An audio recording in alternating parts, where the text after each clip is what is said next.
Hello students, today in this video we will be discussing about the mixture and compounds. Now, in the earlier video we have discussed the classification of the mixtures.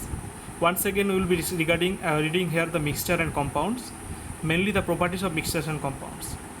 And you know that the mixtures are those substances which are made up of different kind of particles but not chemically combined together. Then what are compounds?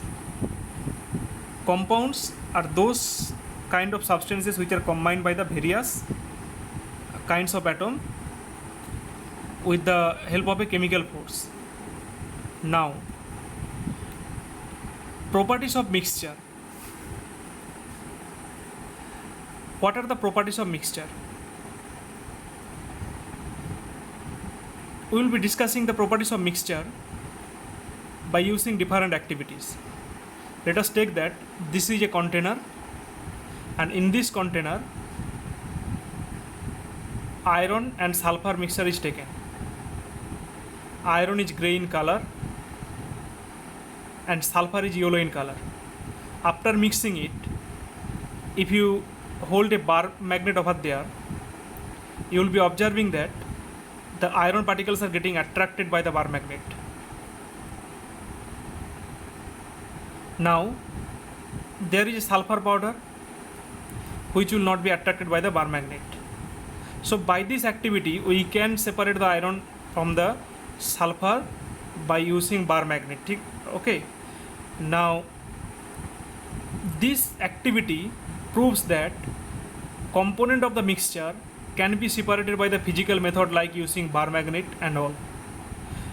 So, why these components can be separated by the bar magnet or the physical method? Because between the two components there is no chemical force or the chemical attraction force which holds this particle togetherly in a compound, in a substance. So as there is no attraction force, so they easily can be separated by physical method like using bar magnet and others. Now see, if you take here in this container the mixture of iron and sulfur, and if you pour carbon disulfide, which is a pungent smelling liquid, in this iron and sulfur, you will be observing that sulfur particles are getting dissolved in carbon disulfide. Iron particles are not getting dissolved over there. Then by filtering we can separate the iron, and after that if we heat the sulfur containing sulfur dissolved in carbon disulfide, this liquid, then carbon disulfide will be evaporated and sulfur will be remain as residue.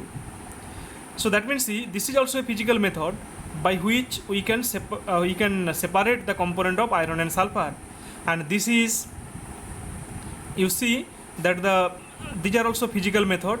And remember it, the liquid carbon disulfide, the formula is CS2, carbon disulfide, can dissolve sulfur. So this point you have to know, you have to remember that the carbon disulfide is a pungent smelling liquid which can dissolve sulfur.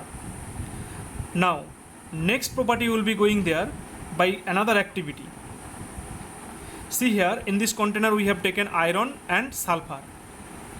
Then if you add dilute hydrochloric acid from the top part, you will be observing that a gas is forming. And then see, here a gas will be forming. Now, if you bring a burning splinter over there, what would you observe? You would observe that the gas is burning by making a pop sound. This proves that the gas produces over there is a hydrogen, and this, now if we consider then how this hydrogen gas is forming. See, in the component there is one thing, iron, and iron has a property that it can react with the acid to produce the hydrogen gas. So here after forming the mixture also same thing happened, that the component iron is reacting with the hydrochloric acid, and this is giving hydrogen, giving out hydrogen. Now what I can conclude here, that the component of the mixture retain its property after forming the mixture also. That means the iron and sulfur both do not lose their property after forming the mixture. So after forming the mixture, the component of the mixture can retain its property. Now, next point we have to discuss here, that mixtures do not have any specific formula to represent them. Just like see, compound carbon dioxide can be represented by the formula CO2, water can be represented by the formula H2O. So like that, there is no specific formula to represent a mixture. Just like see, iron and sulfur mixture can be represented by iron and sulfur only, by writing iron and sulfur separately, but no specific formula is there to represent them. Next, see, the mixtures do not have fixed boiling point and melting point.